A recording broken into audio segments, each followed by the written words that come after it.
Hello everyone, कैसे हैं friends. आशा करते हैं कि आप लोग अच्छे होंगे। लेकिन आप लोग अच्छे तो नहीं होंगे, इस समय आप लोग परेशान ही चल रहे होंगे, क्योंकि इसका वजह साफ साफ दिख रहा है कि रेलवे के द्वारा एग्जाम डेट अनाउंस कर दिया गया है कि आपका 19 मार्च और 20 मार्च को एग्जाम डेट होने वाला है। लेकिन अभी तक इनके तरफ सोचिए 18 फरवरी से आज हम लोग 25 फरवरी में आ गए हैं और अभी तक इनके तरफ से कोई भी रिप्लाई नहीं आ रहा है कि आपका रिजल्ट कब से डेट में जारी की हुई, भी एक नोटिस तक नहीं दिया जा रहा है कि आपका रिजल्ट कब जारी किया जाएगा। और इसमें सबसे ज्यादा परेशानी किसका है? जिनका कम स्कोर है। कम स्कोर के साथ साथ उनका भी ज्यादा परेशानी है। जो लोग बहुत अच्छा स्कोर भी किए फिर भी तो डर तो लगता ही है ना कि मेरा होगा या नहीं होगा। कम स्कोर वालों की क्या समस्या है कि आज भी वो लोग कम स्कोर लाए हुए हैं और उनको कॉन्फिडेंस तो आ ही नहीं रही है, तो वो अपने CBT2 की तैयारी अच्छे से कर भी नहीं रहे और टाइम बहुत ही कम बचा है। अगर मान लेते हैं अगर फिक्स टाइम पे एग्जाम रेलवे करा लेती है तब तो उनके लिए बहुत ही कम टाइम बच गया ना, जो कि नॉर्मलाइजेशन से किसी का स्कोर बढ़ के सिलेक्शन हो जाएगा। और जिनका अच्छा स्कोर है फिर भी वो भी डरे हुए हैं कि मेरा भाई ठीक है, कितना भी अच्छा स्कोर है फिर भी डर तो लगता है। जैसे मेरा ही देखेंगे RRB जी में मेरा अच्छा स्कोर है, लेकिन फिर भी एक तरीके से डर तो लग ही रहा है ना कि होगा या नहीं होगा। होगा या नहीं होने वाला तो समझ रहे हैं ना कि भाई हो सकता है कि नॉर्मलाइजेशन में किसी का स्कोर बढ़ जाए, मेरा घट जाए। यार इस बात से लेके सब लोग परेशान है और रेलवे को इस तरीके की नोटिस तो निकाल ही देनी चाहिए कि आपका रिजल्ट कब आ रहा है। और अब रिजल्ट नोटिस नहीं, अब तो फाइनल रिजल्ट ही देना चाहिए कि अब आप कितना वेट कराओगे। भाई बहुत वेट करवा दिए, ठीक है। तो इस पर लेकर रेलवे अधिकारियों से बात किया गया तो वो लोग क्या बोल रहे हैं और सारी चीजें देखने वाले कि क्या 19 मार्च को होगा या नहीं होगा। देखिए अभी तक तो 19 मार्च को कल आपको बताया था कि 19 मार्च और 20 मार्च को रेलवे ने अपना दिन बुक कर लिया है कि भाई इसी दिन हम एग्जाम करवाएंगे। लेकिन रिजल्ट जब नहीं देगा तो बहुत सारी प्रॉब्लमों का सामना करना पड़ रहा है। एक तरीके से मैं बताऊं ना, मैं अपनी चीज रियल मतलब ऐसा लग रहा है, डर लग रहा है कि होगा या नहीं होगा। भले अच्छे स्कोर है, सोचिए अगर मेरा कम स्कोर रहता तो मेरा भी क्या हाल होता, मैं तैयारी ही नहीं कर पाता अच्छी तरीके से।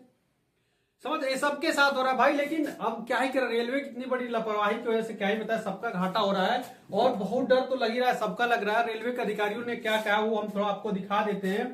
तो यहाँ पे देखेंगे रेलवे के अधिकारियों को कल एक पेपर की कटिंग में आया हुआ था, तो यहाँ पे सेम चीज है कि सब लड़के परेशान है। यहाँ पे पढ़ेंगे तो सब कुछ यहाँ मेंशन हो जाएगा। 19-20 मार्च को डेट अनाउंस भी कर दिए, लड़के असमंजस में है भाई इनका होगा या नहीं होगा, ठीक है। ये सारी चीजें इसमें लिखे, यहाँ पे लिख रखा है कि अभ्यर्थी असमंजस में है। अभ्यर्थियों को अभी भी नहीं पता है कि पहले चरण में उनका परिणाम क्या रहा, वे दूसरे चरण की परीक्षा के लिए पात्र है भी या नहीं है।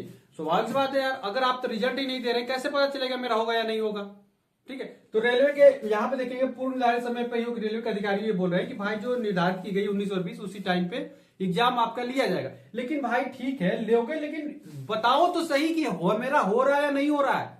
इतना तो बता दो कि मेरा होगा या नहीं होगा। अगर भाई मेरा होगा तो मैं और अच्छे से तैयारी करूंगा ना भाई। रोज रोज मैं आके ऑफिशियल वेबसाइट चेक कर रहा हूं, यूट्यूब चैनल पे जाके देख रहा हूं कि क्या हो रहा है। रोज परेशान हो रहा है, मेरा रोज टाइम खराब हो जा रहा है। सोचिए अगर एक स्टूडेंट जो है 7 से 8 घंटा पर डे एवरेज पढ़ता है, 8 घंटा मान लेते हैं, उसका 4 से 5 घंटा तो केवल इसी चक्कर में चला जा रहा होगा या नहीं। बैठ रहा है तो यही सोच रहा है कि यार पता नहीं होगा या नहीं होगा, कॉन्फिडेंस ही नहीं आ रही है होगा या नहीं होगा।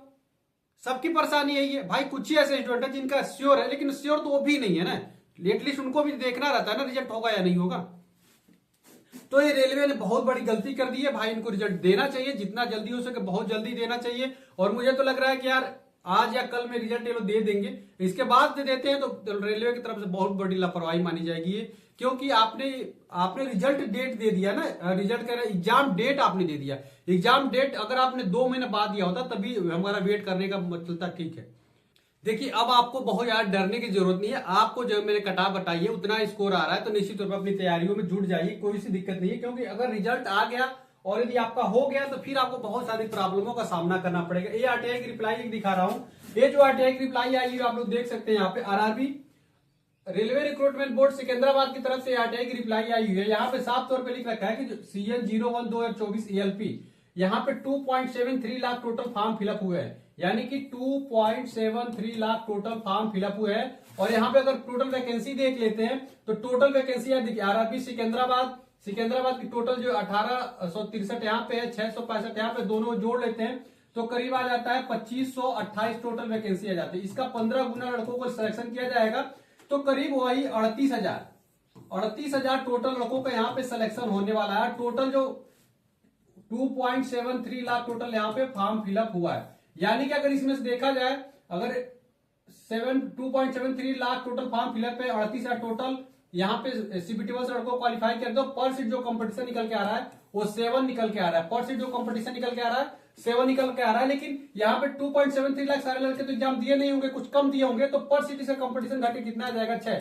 यानी हर 6 में से एक लड़का क्या हो रहा है, सिलेक्ट हो रहा है। हर 6 में से एक लड़का जो है आपका सिलेक्शन ले रहा है आपका आरआरबी सिकंदराबाद में। इसीलिए इस जोन की कट ऑफ कितनी जाएगी वो मैं आपको बता देता हूं। अगर इतने नंबर आप क्या रहे तो निश्चित तौर पे आप लोग अपनी तैयारी करते रहिएगा और कभी भी परेशान होने की जरूरत नहीं है। देखिए लास्ट टाइम में हड़बड़ाहट सबके होती है, लेकिन हड़बड़ा के आप करेंगे क्या? स्वाभाविक सी बात है, आप बहुत ज्यादा हड़बड़ा के परेशान भी हो जाएंगे और आप कहेंगे कि आपका सर हो गया है तो इसीलिए आप ऐसा कह रहे हैं। ऐसा कुछ नहीं है भाई, मेरा भी तो एग्जाम लगा, लेकिन हड़बड़ा के आप कर भी सकते हैं, परेशान क्या हो सकते हैं। तो यदि आप जनरल कैटेगरी में है और सिकंदराबाद में है तो आपके करीब 35 से 36 नंबर आ रहे हैं, तो निश्चित तौर पे आप जनरल कैटेगरी में सेफ है। और हर एक जोन में, किसी भी जोन में रहेंगे, इतना नंबर आ रहा है ना, बिल्कुल सेफ हो। ओबीसी के स्टूडेंट हो तो ओबीसी के जितने भी स्टूडेंट हैं आप लोगों के लिए अगर 32 नंबर भी आ रहे हैं ना तो बिल्कुल कोई भी हड़बड़ाने की जरूरत नहीं है। ईडब्ल्यूएस वाले जितने स्टूडेंट हैं आप लोग के 32 नंबर आ रहे हैं तो बिल्कुल आप लोग सेफ रहिएगा, कोई भी दिक्कत नहीं आएगी। उसके बाद से अगर एससी के स्टूडेंट हो, एससी के जितने भी स्टूडेंट, एससी वाले अगर आपके भाई